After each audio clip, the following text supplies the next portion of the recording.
पिछले कुछ दिनों में ना एक सवाल है जो बार बार मुझसे मेरे पास आ रहा है जब से सीजीएल 2025 ओवर हुआ है कि सर रिजल्ट कब आएगा, हम तैयारी कैसे स्टार्ट करें। जब हमें रिजल्ट ही नहीं पता तो हम तैयारी कैसे कर सकते हैं। क्या एक्चुअली में कोई डेट है जिसमें एसएससी अपना रिजल्ट डालने वाली है। तो ये सवाल काफ़ी आ रहा था और हर बच्चे को, आपको भी पता है, पर्सनल में मैसेज करना थोड़ा सा मुश्किल है। तो जिन भी बच्चों को ये दिक्कत आ रही है, मैं बोलूंगा वीडियो को एंड तक देखना। ये गारंटी है कि आपके सवालों का ना जवाब मिल जाएगा आपको। ये तो नहीं बताऊंगा कि रिजल्ट कितने तारीख को आ रहा है, लेकिन हाँ, मैं पूरा पैटर्न आपको समझा सकता हूँ। देखो पैटर्न क्या है, जैसे अगर आप एग्जाम देखते हो तो अभी ना खत्म नहीं हुआ है। अगर आप एसएससी सीजीएल 2025 की बात करते हो तो एसएससी सीजीएल 2025 जो है ना वो 14 अक्टूबर को खत्म होगा। ठीक है, 15 अक्टूबर को या 14 अक्टूबर को नाइट में ही ना आप आंसर की चेक कर पाओगे अपना।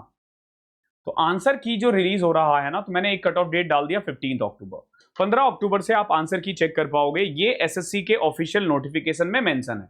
ध्यान रखना, ऑफिशियल नोटिफिकेशन में बोला गया है कि 15 अक्टूबर से आप इसे चेक कर सकते हो कि आपका कौन सा क्वेश्चन सही है, कौन सा गलत है।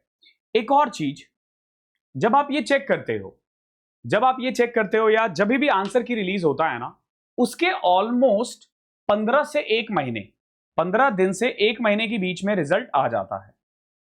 ठीक है, लेकिन इस बार अगर आप देखते हो तो चीजें ना फ्लो में नहीं जा रही है। ना ही सीजीएल टाइम पे हुआ, ना ही सीएचएसएल हुआ है। सीएचएसएल का अभी तक डेट नहीं आया है, बस ये पता है कि लास्ट वीक ऑफ अक्टूबर है। सीजीएल का भी 10 दिन पहले पता चला था। तो कुल मिला के कोई नहीं कह सकता एग्जैक्ट डेट क्या है, बट फिर भी मैं ये कह सकता हूं कि 1 नवंबर से 15 नवंबर के बीच में कभी भी रिजल्ट आ सकता है। अब ये मैं क्यों बता रहा हूं, क्योंकि बच्चे जो है ना, 90% बच्चे ऐसे हैं जो ना तभी तैयारी स्टार्ट करते हैं जब उनका रिजल्ट आ जाता है। तो भाई, यही आप सबसे बड़ी गलती कर रहे हो और यही एक कारण है जिसके कारण ये मैं वीडियो बना रहा हूं। जब आप रिजल्ट का वेट करते हो ना, तो आपकी तैयारी वैसे ही ओवर हो जाती है। कैसे? अब मान लो एक 15 नवंबर को रिजल्ट आता है, मान के चलो 15 नवंबर को रिजल्ट आता है और 31 दिसंबर को मेंस होता है। तो इसके बीच में कितने महीने हैं? 1.5 महीने। और आपका प्री ओवर हुए और 15 नवंबर में कितना गैप है? ऑलमोस्ट 1.5 महीने।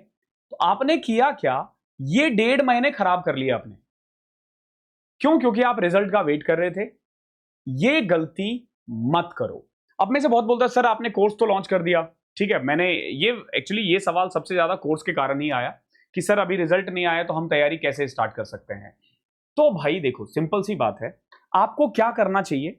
एक तो अगर आपको लग रहा है कि आप 140 प्लस ला रहे हो तो आंख बंद करके तैयारी करो। अब प्लस, अब ना प्री और मेंस अलग अलग नहीं है। 95% सिलेबस सेम है। अरे भाई, जब 90% सेम है तो प्री की तैयारी कर रहे हो या मेंस की तैयारी कर रहे हो, क्या फर्क पड़ता है? प्री के लिए पढ़ो या मेंस के लिए पढ़ो, क्या फर्क पड़ता है? और आपको एटलीस्ट क्या कर लेना चाहिए, एटलीस्ट आपको जो एडेड टॉपिक है ना, वो तो आंख बंद करके कर लेना चाहिए।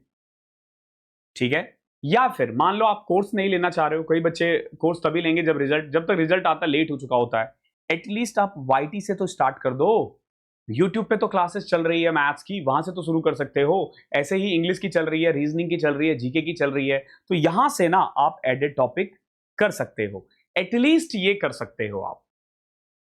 अगर आप एंड के डेज का वेट कर रहे हो तो आई एम एक्सट्रीमली सॉरी, आपका वैसे ही एग्जाम में कुछ नहीं होने वाला, क्योंकि टाइम इतना कम बचेगा ना, आप नहीं कर सकते हो। बाकी कोई भी बच्चा अगर 120 130 ला रहा है, मैं 120 वाले को क्यों कहता हूं तैयार कर पढ़ने के लिए, जबकि कट ऑफ मैं कहता हूं 140 आएंगे। क्यों? क्योंकि नॉर्मलाइजेशन में पहले देखा गया है 30 मार्क्स तक बढ़े हैं।